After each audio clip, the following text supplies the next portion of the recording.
إن هذا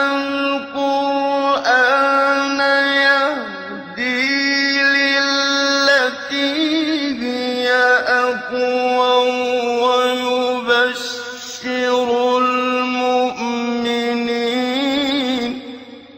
ويبشر المؤمنين الذين يعملون الصالحات أن لهم أجرا كبيرا. بسم اللہ الرحمن الرحیم الحمد للہ رب العالمین وبہ نستعین وصلی اللہ وسلم علی سید الانبیاء والمرسلین وعلی آلہ واصحابہ اجمعین ومن تبعہم بإحسان الی یوم الدین. اما بعد، سلسلہ تفسیر کی یہ نشست نمبر 193 ہے، اور اس نشست میں انشاءاللہ تعالی سورۃ الحج کی آیت نمبر 55 کی تفسیر ہوگی. اللہ تعالیٰ نے فرمایا وَلَا يَزَالُ الَّذِينَ كَفَرُوا فِي مِرْيَةٍ مِّنْهُ حَتَّى تَأْتِيَهُمُ السَّاعَةُ بَغْتَةً أَوْ يَأْتِيَهُمْ عَذَابُ يَوْمٍ عَقِيمٍ. اس آیت کریمہ سے متعلق جو تفسیری معلومات ہیں انشاءاللہ 2 نشستوں میں آپ کے سامنے رکھوں گا. آج کی اس نشست میں جو باتیں آپ کے سامنے رکھنی ہیں، سب سے پہلی بات یہ ہے کہ اللہ تعالیٰ نے فرمایا وَلَا يَزَالُ الَّذِينَ كَفَرُوا، وَلَا يَزَالُ الَّذِينَ كَفَرُوا، یعنی اس آیت کریمہ کا جو آغاز ہے وہ حرف العطف الواؤ سے ہے. اس سلسلے میں شیخ محی الدین الدرویش رحمہ اللہ آپ کی جو یعنی تفسیر سے متعلق جو آپ کی کتاب ہے اعراب القرآن و بیانہ، اس میں آپ نے اس بات کو لکھا کہ یہ جو حرف العطف واو ہے، یہ اس بات کا تقاضا ہے کہ اللہ سبحانہ وتعالیٰ نے اس سے قبل والی آیت میں بھی، یعنی ایک سے ایک آیت پہلے، جس میں اللہ رب العالمین نے کافروں کے احوال بیان فرمائے ہیں، اب مزید کچھ اور احوال، ان کی کچھ اور حالتیں، کچھ اور کیفیتیں اس آیت کریمہ میں بیان کی جا رہی ہیں. جیسے کہ علامہ فخر الدین الرازی رحمہ اللہ نے بھی اس بات کو بیان کیا کہ اللہ تعالیٰ نے فرمایا نا، اس سے پچھلی 3 آیتیں اٹھا کر کے دیکھیے، وَمَا أَرْسَلْنَا مِن قَبْلِكَ مِن رَسُولٍ وَلَا نَبِيٍّ إِلَّا إِذَا تَمَنَّى أَلْقَى الشَّيْطَانُ فِي أُمْنِيَّتِهِ فَيَنْسَخُ اللَّهُ مَا يُلْقِي الشَّيْطَانُ ثُمَّ يُحْكِمُ اللَّهُ آيَاتِهِ وَاللَّهُ عَلِيمٌ حَكِيمٌ. اللہ سبحانہ وتعالیٰ نے یہ جو نظام رکھے ہیں، جو اپنی حکمت بالغہ کے تحت، کہ اللہ کے رسول اللہ سبحانہ وتعالیٰ کا کلام پڑھ کر کے سنا رہے ہیں، لوگوں کو ہدایت کی باتیں بتا رہے ہیں، اور درمیان میں شیطان جو ہے انسان کے دل میں وسوسہ ڈالتا ہے، اس کے دل میں شبہات پیدا کرتا ہے، جس کی وجہ سے کبھی ایک بندہ اللہ رب العالمین کی توفیق سے محروم ہو جاتا ہے اور اس کے وسوسوں کا شکار ہو جاتا ہے، اور ایک بندے کو اللہ رب العالمین اپنی رحمت سے ڈھانپ لیتے ہیں اور وہ حق کی طرف آ جاتا ہے. تو اللہ سبحانہ وتعالیٰ نے اس کی یہ وجہ بتائی کہ شیطان جو القاء کرتا ہے، اس کے دل میں جو شبہات پیدا کرتا ہے، کہا کہ یہ نظام کیوں رکھے اللہ رب العالمین نے؟ کہا کہ لِيَجْعَلَ مَا يُلْقِي الشَّيْطَانُ فِتْنَةً لِلَّذِينَ فِي قُلُوبِهِم مَرَضٌ وَالْقَاسِيَةِ قُلُوبُهُم، تاکہ اللہ رب العالمین جن کے دلوں میں مرض ہے، یا جن کے دلوں میں یعنی نفاق ہے، اور جو ہے جن کے دل قاسی ہیں، قساوت ہے، سخت دلی ہے، اللہ کی بات کو وہ سنتے ہی نہیں، لیتے ہی نہیں، اعراض کرتے ہیں مکمل طور پر، تو اس طرح کے لوگ ایک صف میں ہو جائیں، اور وہ لوگ جو اللہ سبحانہ وتعالیٰ نے جن کو حق عطا فرمائے، ایمان عطا کی ہیں، علم عطا کی ہیں، اس کی روشنی میں وہ پورے یقین اور یقینی کیفیت کے ساتھ کہتے ہیں کہ یہ حق ہے، اللہ ہی کی طرف سے. تو اس طرح کے جو ہے 2 حالات اللہ رب العالمین نے بتائے، کچھ کفار کے، کچھ مومنین کے. پھر اللہ رب العالمین نے اس آیت کریمہ میں کفار کے مزید احوال بتا رہے ہیں کہ کچھ کفار ایسے اور ایسے ہیں جن کے دلوں میں مرض ہے، قاسی ہیں، اور یہ ان کا جو قساوت ہے، ان کا جو نفاق ہے، ان کا جو مرض ہے، کیا یہ وقتی ہے، یا کسی زمانے کے لیے خاص ہے، یا کسی نبی کی اعداء کے لیے یہ خاص ہے، یا ہر زمانے میں ایسے لوگ رہیں گے؟ مزید پھر اس پر گفتگو کی جا رہی ہے کہ وَلَا يَزَالُ الَّذِينَ كَفَرُوا، یعنی حرف العطف جو واو ہے، یہ اس بات کی طرف اشارہ ہے کہ پچھلی ایک آیت پہلے بھی جو کفار پر گفتگو ہوئی ہے، انہی سے متعلق مزید گفتگو یہاں پر ہو رہی ہے کہ وَلَا يَزَالُ الَّذِينَ كَفَرُوا فِي مِرْيَةٍ مِّنْهُ. علامہ فخر الدین الرازی رحمہ اللہ نے ایک اور بات یہ بھی کہی ہے کہ یہ اس آیت کریمہ میں وَلَا يَزَالُ الَّذِينَ كَفَرُوا کہہ کر کے اس بات کی طرف اشارہ کیا جا رہا ہے کہ ہر زمانے میں ایسے افراد رہیں گے، نوح کے زمانے میں، ہود کے زمانے میں، صالح کے زمانے میں، ابراہیم، موسیٰ، عیسیٰ، شعیب، لوط علیہ السلام، یعنی ہر زمانے میں رہے ہیں، اور پھر آج اللہ کے رسول کی بعثت ہوئی تو آج آپ کو بھی ایسے لوگوں کا سامنا کرنا پڑ رہا ہے. علامہ ابن عاشور رحمہ اللہ نے ایک لطیف بات یہ کہی ہے اپنی تفسیر التحریر و تنویر میں کہ اللہ سبحانہ و تعالیٰ نے یہ جو آیت کریمہ ابھی ہم نے آپ کو پڑھ کر کے سنائے ہیں، آیت نمبر 55 وَلَا يَزَالُ الَّذِينَ كَفَرُوا فِي مِرْيَةٍ مِّنْهُ، تو آپ اس سے قبل تقریباً 15 آیات پیچھے جائیے، آپ دیکھیے اس میں اللہ کے رسول کو تسلی دیتے ہوئے اللہ تعالیٰ نے کہا وَإِن يُكَذِّبُوكَ فَقَدْ كَذَّبَتْ قَبْلَهُمْ قَوْمُ نُوحٍ وَعَادٌ وَثَمُودُ وَقَوْمُ إِبْرَاهِيمَ وَقَوْمُ لُوطٍ وَأَصْحَابُ مَدْيَنَ وَكُذِّبَ مُوسَىٰ، یعنی ان آیات میں ہم نے تفصیل سے گفتگو کر چکے ہیں الحمدللہ، لیکن یہاں بتانا مقصود یہ ہے کہ ان آیات میں اللہ سبحانہ و تعالیٰ نے متعدد اقوام کا ذکر کیا جو کئی ایک نبیوں کے ذکر فرمائے ان کے اقوام کے ساتھ، کہ ان کی اقوام نے، ان کی قوموں نے ان کی تکذیب کی، ان کو جھٹلایا، اور جو ہے ایک نبی کے ساتھ جو بھی ایک برا معاملہ ہوتا ہے جو ان کی قوم کی طرف سے، ان سب چیزوں کا اللہ نے ذکر فرمایا۔ لیکن جب اللہ رب العالمین نے اس موضوع کا جب اختتام فرمائے تو اللہ تعالیٰ نے یعنی سارے کافروں کے سارے احوال اور جو سبھی اقوام اور پچھلی جو ساری شریعتوں کے جو مطلب یعنی دشمن رہے ہیں، نبیوں کے مخالفین رہے ہیں، ان سب کا ذکر تو اللہ نے آغاز میں کیا، لیکن جب اختتام کی بات آئی تو کہا وَلَا يَزَالُ الَّذِينَ كَفَرُوا فِي مِرْيَةٍ مِّنْهُ یعنی من القرآن، تو وَلَا يَزَالُ الَّذِينَ كَفَرُوا فِي مِرْيَةٍ من کہا رب العالمین نے، وَلَا يَزَالُ الَّذِينَ كَفَرُوا فِي مِرْيَةٍ مِّنْهُمْ نہیں کہا رب العالمین نے، کہ پچھلی سارے اقوام کے جو اللہ نے تذکرے فرمائے ہیں اختتام بھی ایسے ہی ہوتا، لیکن ابن عاشور رحمہ اللہ نے اس لطیف بات کو یہاں پر بیان کیا، کہا کہ پچھلی ساری اقوام کو بیان تو کیا جا چکا ہے، یہ بتانے کے لیے کہ اس میں استمرار ہے، تسلسل ہے، ہر نبی کے ساتھ یہ معاملہ ہوا ہے، پچھلی سارے اقوام کا تو ذکر ہو چکا ہے، اب بات آ رہی ہے محمد کی بعثت کی صلی اللہ علیہ وسلم۔ کہا کہ جب اب آپ کی بعثت کی بات ہوئی، آپ پر نازل ہونے والی کتاب کی بات ہوئی، تو کہا کہ دیکھو مسئلہ یہاں آ کر کے رک رہا ہے، وَلَا يَزَالُ الَّذِينَ كَفَرُوا فِي مِرْيَةٍ مِّنْهُ، یعنی پچھلی اقوام میں تو ہو چکا ہے، اس کا ذکر ہو چکا ہے، لیکن یہاں پر صرف ان کافروں کی تخصیص ہو رہی ہے جنہوں نے قرآن کی تکذیب کی۔ ظاہر بات ہے قوم نوح نے قرآن کی تکذیب تو نہیں کی، قوم عاد نے قرآن کی تکذیب تو نہیں کی، قوم صالح نے قرآن کی تکذیب نہیں کی، موسیٰ علیہ السلام کی قوم نے قرآن کی تکذیب، فرعون نے قرآن کی تکذیب نہیں کی نا، انہوں نے اپنی اپنی نبیوں کی، اپنی اپنی شریعتوں کی تکذیب کی۔ جب اللہ نے آغاز کیا نبی کو تسلی دیتے ہوئے تو کہا کہ ان سارے اقوام نے اپنی اپنی نبیوں کو جھٹلایا۔ ہاں، ایک نبی کو جھٹلانا، اللہ کی ایک کتاب کو جھٹلانا ساری کتابوں کو جھٹلانے کے مترادف ہے، لیکن اللہ سبحانہ و تعالیٰ نے جب تفصیل سے وہاں پر بیان فرما دی تو اختتام میں صرف ایسے کافروں کا ذکر فرمائے، ان کافروں کا ذکر فرمائے جنہوں نے براہ راست قرآن کی تکذیب کی، یعنی گویا کہ مشرکین مکہ کی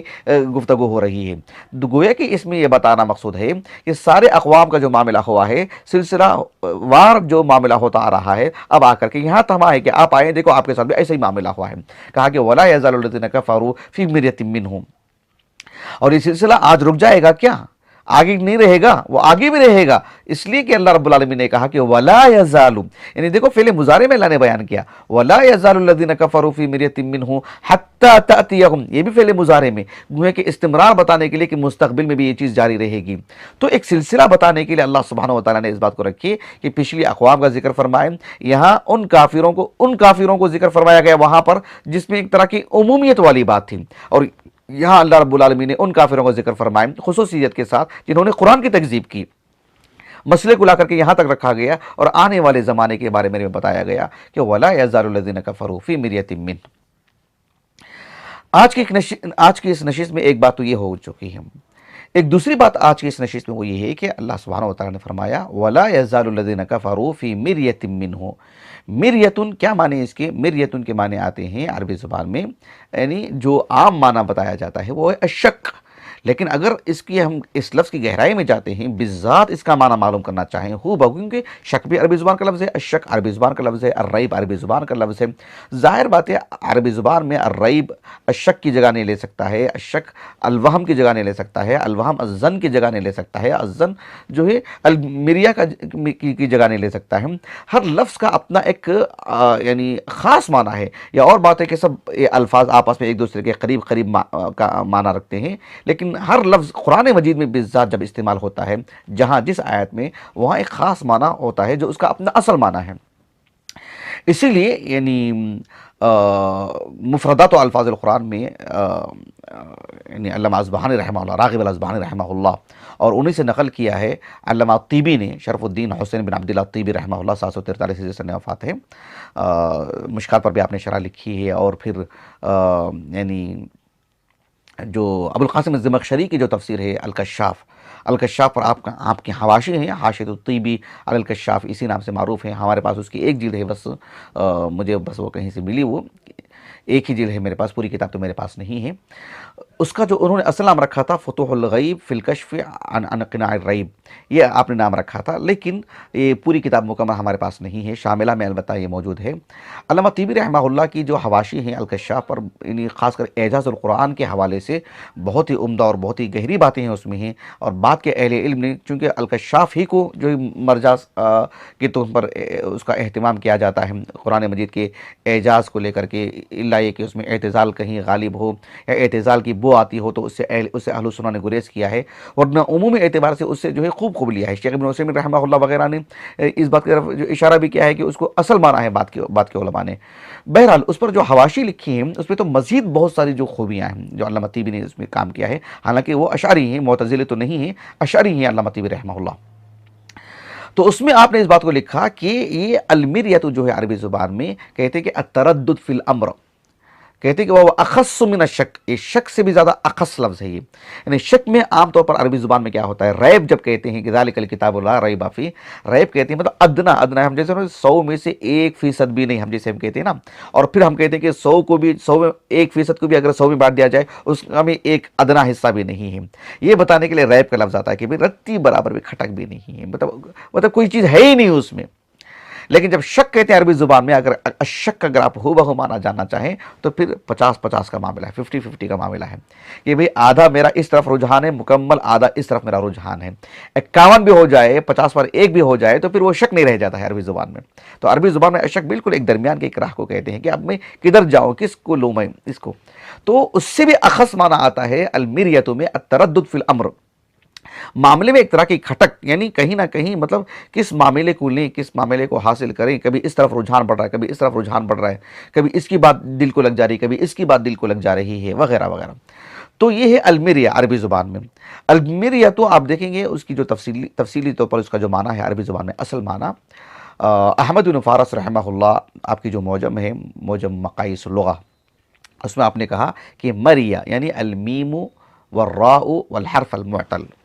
کہا کہ اس کے بنیادی طور پر عربی زبان میں 2 معنی آتے ہیں، 2 معنی انہوں نے ذکر کیے ہیں۔ پہلا معنی جو انہوں نے ذکر کیا ہے وہ یہ ہے کہ یدل علی مسح شیء واستدار، یعنی مطلب ہے کہ کسی چیز کو چھونا، کسی چیز کو ہاتھ لگانا، مسح کرنا، کسی چیز پر ایسا ہاتھ پھیرنا، اور بالخصوص ایک گولائی کے ساتھ، عام طور پر جس طرح سے اونٹنی ہے، گائیں ہیں، اس کی جو دودھ کی جو تھن ہوتے ہیں اس کو دودھ دھونے سے پہلے جو ہے مطلب ایک طرح سے اس کو جو مسح کیا جاتا ہے، چھوا جاتا ہے، اس کے اندر ایک گولائی بھی ہے، آپ دیکھ سکتے ہیں استدار والی جو بات ہے، ایک گھومنے کی جو بات ہے، تو یہ بنیادی طور پر اس کے اندر ایک معنی آتا ہے، یہ ہمارے آج کے اس موضوع سے خارج ہے۔ لیکن عربی زبان میں مریہ کا ایک دوسرا جو معنی آتا ہے وہ ہے کہ یدل علی صلابۃ فی شیء، یعنی کسی ٹھوس چیز، جس میں صلابت ہو، مضبوط چیز ہو، جیسے کوئی پتھر وغیرہ ہوتا ہے۔ عربی زبان میں کہتے ہیں المرو، جو جمع ہے مروتن کی، صفا مروہ معروف پہاڑی ہیں، یعنی حجارۃ تبرق، ایک جو چمکیلا جو پتھر ہوتا ہے، مضبوط جو پتھر ہوتا ہے، اس میں چمک دمک ہو، مضبوطی ہو، تو ایسے پتھر کو کہا جاتا ہے مرو۔ تو دیکھ رہے ہیں آپ، مریہ کے اندر ایک بنیادی معنی آتا ہے صلابت کا، سختی کا، ایک ٹھوس جو چیز ہوتی ہے وہ ایک وہ چیز آتی ہے جسے ہم نے ذکر کر دیا ہے، وہ تو ہمارے موضوع سے خارج ہے۔ تو ابن فارس رحمہ اللہ کہتے ہیں کہ ہمارے پاس جو ہم کہتے ہیں المیراء، اسی سے جو ہے مطلب وہ اخذ کیا گیا ہے کہ المیراء کا مطلب یہ ہے کہ گویا کہ 2 لوگوں کا یتمارا الرجلان، گویا کہ 2 لوگ جھگڑ رہے ہیں، 2 لوگ لڑ رہے ہیں، کیا مطلب ہے؟ مطلب یہ ہے کہ یعنی فی کلام فی الکلام فی ھذا الکلام بعض الشدہ، ایسے آپ نے کہا، لأنه کلام فیہ بعض الشدہ، اس لیے کہ یہ میراؤن جب جھگڑے کو کہتے ہیں اس لیے کہ اس میں تھوڑی سی سختی آتی ہے، یہ اپنی بات منوانے پہ جو ہے مطلب مضبوطی دکھا رہا ہے، اور وہ اپنی بات منوانے میں جو ہے مطلب سختی کا مظاہرہ کر رہا ہے۔ تو دیکھ رہے ہیں بنیادی طور پر عربی زبان میں جب کہتے ہیں میراؤن، حدیث میں بھی آتا ہے المیرا کا لفظ، المیرا جھگڑے کو کہتے ہیں، لیکن کس طرح کیوں کہتے ہیں جھگڑے کو؟ اس لیے کہ اس کے اندر تھوڑی سی جو ہے بعض من الشدہ، اس میں ایک طرح کی سختی ہے، شدت ہے۔ ہر شخص جو ہے اپنی بات کو کی تقویت پہنچانے کے لیے دلائل کے ذریعے سے، زوردار آواز کے ذریعے سے، یا کسی طور پر بھی بات کو منوانے پر جو ہے مطلب وہ پوری طرح جو کوشاں ہیں وہ، تو اس اعتبار سے المیراء عربی زبان میں جھگڑے کو کہتے ہیں۔ اب رہا مسئلہ یہ کہ المیریتو، جیسے کہ ہم نے کہا کہ یہ ایسے جھگڑے کو کہتے ہیں جس میں ایک طرح کا آدمی یعنی حق تک پہنچنے کی کوشش بھی نہیں کر رہا ہے، کچھ سن لے رہا ہے، کسی سے یہاں سن لے رہا ہے، ایک جیسے قرآن مجید کی کوئی ایسی آیت لے رہا ہے جو یعنی اس میں احتمال ہے، یہ معنی ہے کہ یہ معنی ہے، سیاق سباق سے سمجھنے کی ضرورت ہے، یا اس کے سبب نزول سے سمجھنے کی ضرورت ہے، یا اس لفظ سے سمجھنے کی ضرورت ہے، سب سے بالکل جو ہے لاپرواہ ہو کر کے کچھ بھی معنی لے رہا ہے، کیا بھی کہہ دے رہا ہے۔ قرآن مجید نازل ہوا ہے توحید کے بیان کے لیے، اور اس سے ایسا استدلال کر رہا ہے کہ دیکھو قرآن مجید میں شرک ہے، قرآن مجید میں نبوت پر گفتگو ہو رہی ہے، ختم نبوت کی، اور یہ جو ہے مطلب نبوت کے سلسلے کو ہمیشہ باقی رکھنے کی بات کر رہا ہے۔ قرآن مجید میں آخرت کی بات آ رہی ہے اور آخرت کے انکار کا اسی سے استدلال کر رہا ہے، اور اسی کے لیے تقویت پہنچا رہا ہے، یا اپنی نظریات کو لا کے تھوپ رہا ہے۔ تو اس طرح کے آدمی جو ہے علم یقین جو ہے کہ حصول کے بغیر اور ٹھوس علم کے بغیر اور اچھی طرح دراسہ کیے بغیر کچھ پڑھ لے کر، کچھ یہاں سے لے کر جو تردد کے شکار میں ہیں، عام طور پر آپ دیکھیں جو لوگ مرتدین جو ہوتے ہیں، عام طور پر جو لوگ آج کل آپ میڈیا میں بھی دیکھ رہے ہوں گے، روزانہ ایک آدمی کو بٹھا کر کے تماشا دکھایا جا رہا ہے کہ یہ پہلے مسلمان تھے، اب جو ہے یہ اسلام چھوڑ چکے ہیں، اب یہ نبی کی سیرت سے یہ بات پیش کر رہے ہیں، قرآن کی اس آیت سے بات پیش کر رہے ہیں۔ یہ سب یہی ہے مریت، یہی ہے المیراء، جس میں آدمی کے پاس کوئی علم نہیں ہوتا ہے، کہ احاطہ نہیں ہوتا ہے، کوئی اچھا دراسہ نہیں ہوتا ہے، یعنی جس پر وہ گفتگو کر سکے کسی بھی باب میں، کسی بھی پہلو میں، نہ قرآن سے متعلق نہ کسی اور چیز سے متعلق۔ تو یہ ہے مریتن۔ قرآن مجید میں اس معنی سے متعلق کئی آیات ہیں۔ مثال کے طور پر میں کچھ آیتیں آپ کو پڑھ کر کے سناتا ہوں۔ ایک معروف آیت کریمہ ہے جس میں اللہ سبحانہ وتعالیٰ نے اللہ کے رسول سے کہہ رہے ہیں صلی اللہ علیہ وسلم، سورۃ الکہف میں، کہ سیقولون ثلاثۃ رابعہم کلبہم ویقولون خمسۃ سادسہم کلبہم ویقولون سبعۃ ثامنہم کلبہم۔ تو اللہ سبحانہ وتعالیٰ نے جو اس کی یعنی ان لوگوں کے عدد اور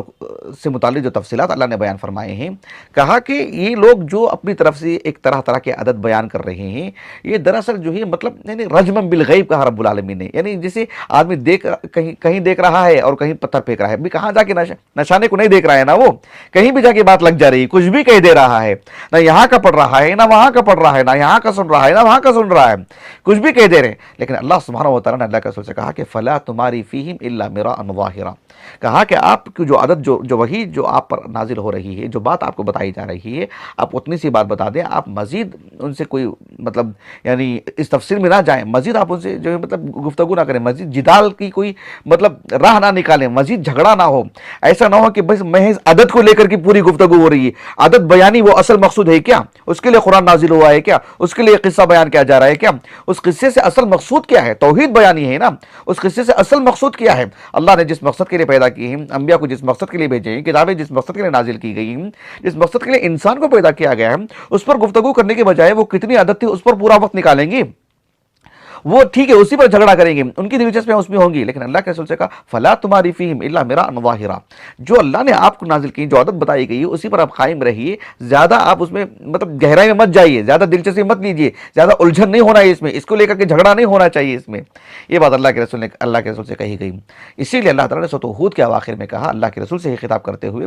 فلا تک فی مریۃ مما یعبد ہؤلاء، یہ لوگ جس کی عبادت کر رہے ہیں اس میں آپ کو تردد نہیں ہونا چاہیے کہ وہ حق پر ہیں کہ آپ حق پر ہیں، آپ کو شرع صدر ہونا چاہیے۔ فاستمسک بالذی اوحی الیک، جو اللہ نے آپ پر وحی نازل کی ہے اس پر استمساک، تمسک ہونا چاہیے، آپ سختی سے جمے رہیں اس پر، آپ میں جو ہے مطلب ایک تردد والا کا معاملہ نہیں آنا چاہیے، ایک باب نہیں کھلنا چاہیے، ایک راہ نہیں نکلنی چاہیے کہ ان کی بھی ایک بات ہے نا، ان کی بھی ایک بات سن لینا، وہ بھی تو کچھ کہہ رہے نا، اس میں بھی تو کچھ دم ہے نا، وہ بھی تو کوئی تو بات پیش کر رہے ہیں، نہیں، کہا کہ فلا تک فی مریۃ مما یعبد ہؤلاء۔ لیکن بات آتی جب عیسیٰ علیہ السلام کی، آپ دیکھو ان کی جو اللہ نے جس انداز میں تخلیق فرمائی ہے، ان کی ماں سے اللہ رب العالمین نے جس طرح سے ایک بچے کی اللہ رب العالمین نے جو ہے ایک انجاب کا جو معاملہ ہوا ہے، ولادت کا جو معاملہ ہوا ہے، اور جو ہے اللہ رب العالمین جو معجزات ان کو عطا فرمائے ہیں طبابت کی قبیل سے، طب نہیں ہے وہ معجزہ ہے وہ، لیکن میں کہہ رہا ہوں کہ طبابت کی قبیل سے، یعنی ایک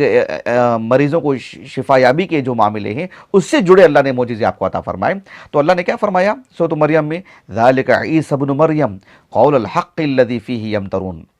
بات تو حق ہے، بات تو سچ ہے۔ اتنی صاف انداز میں آپ نے اللہ کی الوہیت کا، اپنی عبدیت کا، جو ہے اپنی خلقت کا سب کچھ آپ بیان فرما رہے ہیں، لیکن پھر بھی دیکھو اس میں ایک طرح کے الجھن کے شکار ہیں، تردد کے شکار ہیں۔ تو یہ بات اللہ سبحانہ وتعالی نے بیان فرمائی کہ فلا تک فی مریۃ مما فلا تک فی ولا یزال الذین کفروا فی مریۃ منہ حتی تأتیہم الساعۃ بغتۃ او یأتیہم عذاب یوم عقیم۔ اس آیت میں ایک بات مجھے آپ کو یہ بھی بتانی ہے کہ اللہ تعالیٰ نے کہا وَلَا يَزَالُ الَّذِينَ كَفَرُوا فِي مِرْيَةٍ مِّنْهُ، یعنی یہ جو کفار ہیں یہ برابر تردد کے شکار رہیں گے۔ کس سے متعلق کہا کہ وَلَا يَزَالُ الَّذِينَ كَفَرُوا فِي مِرْيَةٍ مِّنْهُ، یہ جو منہو ہے، یہ جو ضمیر ہے نا، کہاں عود کر رہی ہے؟ الہا، یہ ضمیر کہاں عود کر رہی ہے؟ کس کی طرف اشارہ ہے؟ کس کی طرف لوٹ رہی ہے؟ اس سلسلے میں ہم دیکھتے ہیں کہ سعید ابن جبیر اور عبد الرحمن ابن زید ابن اسلم رحمہم اللہ اجمعین، ان دو اصحاب علم کا قول امام محمد ابن جریر طبری رحمہ اللہ نے اپنی سند سے ذکر کیا ہے، اور کہا کہ یہ منہو سے مراد ہے کہ شیطان کا القاء، یعنی وما ارسلنا من قبلک من رسول ولا نبی الا اذا تمنى القى الشیطان فی امنیته فینسخ اللہ ما یلقی الشیطان، یعنی شیطان کا جو القاء تھا اللہ نے اسے تو زائل کر دیا نا، یعنی وہ تو اللہ رب العالمین کے کلام میں اپنا کچھ حصہ داخل نہیں کر پایا۔ اللہ کے رسول جو کہہ رہے ہیں وہ اللہ کے رسول کی بات ہے، وہ اللہ کی بات ہے۔ شیطان جو القاء کر رہا ہے وہ شیطان کی بات ہے، شیطان کی شبہات ہیں، یہ دونوں میں حد فاصل ہے، لیکن اس معاملے کو لے کر کے تردد کا شکار ہیں۔ تو اگر ہو کی ضمیر ما یلقی الشیطان کی طرف ہو تو اس کا مطلب یہ ہوا کہ شیطان نے جو القاء کیا اس کی طرف گفتگو ہو رہی ہے۔ یہ بات کہی عبد الرحمن ابن زید ابن اسلم نے رحمہ اللہ، امام طبری رحمہ اللہ نے اپنی سند سے اس بات کو نقل کیا کہ عبد الرحمن ابن زید ابن اسلم رحمہ اللہ کہتے ہیں کہ وَلَا يَزَالُ الَّذِينَ كَفَرُوا فِي مِرْيَةٍ مِّنْهُ، کہا کہ منہو سے مراد کہتے ہیں اے ما یلقی الشیطان، یعنی مما جعلہ ابلیس، ایسے آپ نے کہا کہ ابلیس نے جو انسان کے دل میں وسوسے پیدا کیا ہے نا اسی کے یہ شکار ہیں، اسی سے متعلق یہ تردد میں پڑے ہوئے ہیں کہ یہ حق ہے کہ نہیں ہے، یہ سچ ہے کہ نہیں ہے، یہ بھی اللہ ہی کی بات ہے کیا، یعنی اللہ کی بات تو توحید ہے نا، اب پھر یہ بات جو شرکیہ جو بات میرے دل میں ڈالی گئی ہے یا حق سے اعراض کی بات اور شرک کی محبت میرے دل میں جو آ رہی ہے، کیا وہ بھی اللہ ہی کی طرف سے ہے کیا، یا وہ شیطان کی طرف سے، وہ کس کی طرف سے؟ اس میں تردد کا شکار ہیں۔ یعنی مما جعلہ ابلیس، ابلیس جو ان کے دلوں میں ڈالا ہے،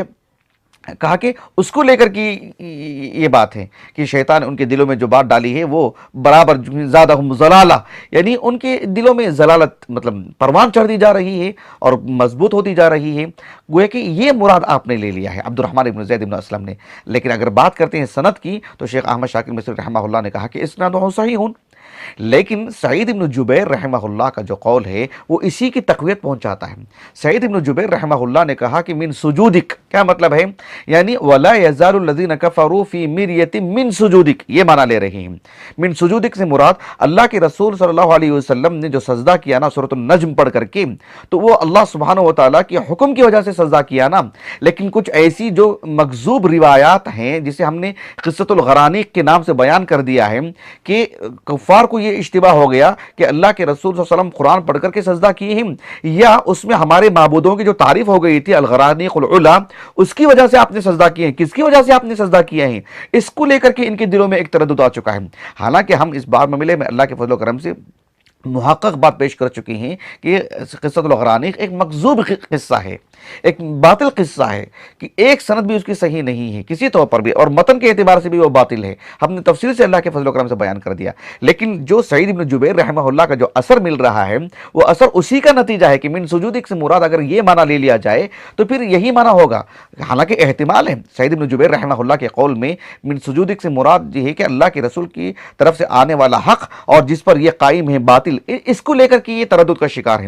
نہ یہ کہ اس کی ایسی وضاحت کی جائے کہ قصۃ الغرانیق کو لے کر کے اللہ کے رسول نے سجدہ کیا ہے یا محض سورۃ النجم کی تلاوت کو لے کر کے سجدہ کیا ہے۔ یہ اسی وقت ہم مانا لیں گے جب ہم نے قصۃ الغرانیق کو صحیح مان لیا ہو، جبکہ وہ باطل ہے تو اس کو ہم نکال ہی دیں، وہ دین کا حصہ ہے ہی نہیں، اس کو تفسیر میں شمار کرنا ہی نہیں چاہیے۔ تو اگر سعید بن جبیر کا سیدھا سادہ مانا لے لیا جائے یہ کہ اللہ کے رسول آپ حق لے کر کے آئے ہیں، آپ اللہ کا کلام لے کر کے آئے ہیں، آپ نے قرآن پڑھ کر کے سجدہ کیا ہے، تو یہ حق ہے کہ وہ حق ہے جس پر یہ پہلے سے قائم ہے، تب بھی جا کر کے بات ایک ہی بنتی ہے۔ البتہ اس سند سے متعلق شیخ احمد شاکر مصری نے کہا رحمہ اللہ کہ اسنادہ صحیح ورجالہ رجال الشیخین، ایسے آپ نے کہا، لیکن ایک اور اثر بھی آپ لے کر آئے ہیں عبد الملک ابن جریج رحمہ اللہ سے، جو جن کی تفسیر سے متعلق کتاب جو ہے سب سے پہلی تفسیر ہے جو ہمارے پاس موجود ہے الحمدللہ، تو اس میں انہوں نے ایک بات یہ لکھی ہے ابن جریج رحمہ اللہ نے کہ وَلَا يَزَالُ الَّذِينَ كَفَرُوا فِي مِرْيَةٍ مِّنْهُ أي من القرآن، تو یہ جو میرا القرآن والی بات ہے، یعنی جمہور مفسرین نے اسی کو راجح قرار دیا ہے، حافظ ابن کثیر نے بھی اسی کو راجح قرار دیا ہے، اور امام ابن جریر طبری رحمہ اللہ نے بھی ہر پہلو سے اسی کو راجح قرار دیا ہے۔ ابن جریر طبری رحمہ اللہ کہتے ہیں کہ وَلَا يَزَالُ الَّذِينَ كَفَرُوا فِي مِرْيَةٍ مِّنْهُ، یہ جو الہا، یہ جو ضمیر ہے، کہتے ہیں کہ اولا یہی ہے کہ قریب کی طرف اس ضمیر کو لوٹائی جائے، اور قریب کی طرف یہ جو ضمیر لوٹائی جا رہی ہے ایک اور ہا سے اس کا الحاق ہو رہا ہے۔ یعنی اس سے پہلی والی آیت کریمہ کون سی ہے؟ اللہ تعالیٰ نے کہا وَلِيَعْلَمَ الَّذِينَ أُوتُوا الْعِلْمَ أَنَّهُ الْحَقُّ مِنْ رَبِّكَ، وَلِيَعْلَمَ الَّذِينَ أُوتُوا الْعِلْمَ أَنَّهُ الْحَقُّ مِنْ رَبِّكَ، تو انہو کی ضمیر کہاں جا رہی ہے؟ اللہ سبحانہ وتعالیٰ کے کلام کی طرف، جو اس سے پہلی والی آیت کریمہ میں اللہ نے کہا کہ فَيَنْسَخُ اللَّهُ مَا يُلْقِي الشَّيْطَانُ ثُمَّ يُحْكِمُ اللَّهُ آيَاتِهِ ثُمَّ يُحْكِمُ اللَّهُ آيَاتِهِ، تو اللہ رب العالمین نے اپنی آیات کو محکم کرتے ہیں، تو اسی کی طرف اشارہ ہے کہ انہ الحق من ربک، اور اسی کی طرف اشارہ ہے کہ فی مریۃ منہم، کہا کہ ابن جریر طبری رحمہ اللہ نے اس ہا کو اس ہا سے الحاق کر دیا جائے، بجائے اس کے کہ اس ہا کو یعنی ما یلقی شیطان اور دور لے کر کے جا کے اس سے جوڑیں، قریب کی طرف جوڑنے سے بات بنتی ہے، اور قرآن مجید کا تقاضا یہی ہے۔ تو اس اعتبار سے جمہور مفسرین نے اسی کو راجح قرار دیا ہے کہ وَلَا يَزَالُ الَّذِينَ كَفَرُوا فِي مِرْيَةٍ مِّنْهُ سے مراد یعنی ہو کی جو ضمیر جو عود کر رہی ہے وہ القرآن ہی کی طرف، اللہ سبحانہ وتعالیٰ کے کلام کی طرف۔ آج کی اس نشست میں ایک آخری بات یہ ہے کہ اللہ تعالیٰ نے کہا کہ وَلَا يَزَالُ الَّذِينَ كَفَرُوا فِي مِرْيَةٍ مِّنْهُمْ، یہ بات بھی علامہ طیبی نے کہی رحمہ اللہ کہ یعنی جو قاعدہ ہم نے بار بار آپ کو بتا رہے ہیں کہ قرآن مجید میں قاعدہ کثرت سے ہے، وہ یہ ہے کہ الاظہار فی مقام الاضمار، جہاں ضمیر ہونا چاہیے تھا وہاں اس میں ظاہر لایا جا رہا ہے، اس کا اپنا ایک مقصود ہوتا ہے، وہاں ایک خاص چیز کی یعنی خاص چیز کو نمایاں کرنا مقصود ہوتا ہے۔ حالانکہ ترتیب ایسی ہونی چاہیے تھی کہ اس سے پہلی والی دو آیات دیکھو، اللہ نے کہا لِيَجْعَلَ مَا يُلْقِ الشَّيْطَانُ فِتْنَةً لِّلَّذِينَ فِي قُلُوبِهِم مَّرَضٌ وَالْقَاسِيَةِ قُلُوبُهُمْ وَإِنَّ الظَّالِمِينَ لَفِي شِقَاقٍ بَعِيدٍ، کفار سے متعلق گفتگو ہو چکی ہے نا، لیکن یہاں پر وَلَا يَزَالُونَ فِي مِرْيَةٍ مِّنْهُ ایسا ہونا چاہیے تھا، ضمیر ہونا چاہیے تھا نا، وَلَا يَزَالُونَ کون؟ وہی جو الظالمین ہیں، وہی جو الذین کفروا ہیں، لیکن یہاں پر اس میں ظاہر وَلَا يَزَالُ الَّذِينَ كَفَرُوا، تو یہاں دراصل جو ہے اس میں جو ضمیر ہونا چاہیے تھا اس کی جگہ پر اس میں ضمیر کو اس میں ظاہر کو اس لیے لایا گیا یہ بتانے کے لیے کہ جو ان کا جو مرا ہے، ان کی المیریہ کے جو گرفتار ہیں، یہ المیریہ کے جو شکار ہیں، المیریہ جو ان کے دلوں میں پیوست ہو چکی ہے، اس کی وجہ یہ ہے کہ کفر، ان کے کفر کی وجہ سے، اسی لیے اللہ رب العالمین نے یہاں پر اس میں ظاہر سے بات کو بیان فرمائے کہ وَلَا يَزَالُ الَّذِينَ كَفَرُوا فِي مِرْيَةٍ مِّنْهُمْ۔ بہرحال آج کی نشست میں اتنی ہی باتیں ہیں، انشاءاللہ آنے والی نشست میں حتیٰ تأتیہم الساعۃ بغتۃ او یأتیہم عذاب یوم عقیم، اس سے متعلق گفتگو ہوگی۔ اللہ تعالیٰ سے دعا ہے کہ اللہ تعالیٰ ہماری اس نشست کو ہمارے اساتذہ، ہمارے والدین، ہمارے کل معاونین، ہمارے مشاہدین اور خصوصیت کے ساتھ ہماری عزیز اہلیہ کے لیے، ہمارے فرزندان کے لیے، ہمارے لیے ذخیرہ آخرت کریں، ہمارے حسنات میں شمار فرمائیں۔ سبحانک اللہم و بحمدک، اشہد ان لا الہ الا انت، استغفرک و اتوب الیک۔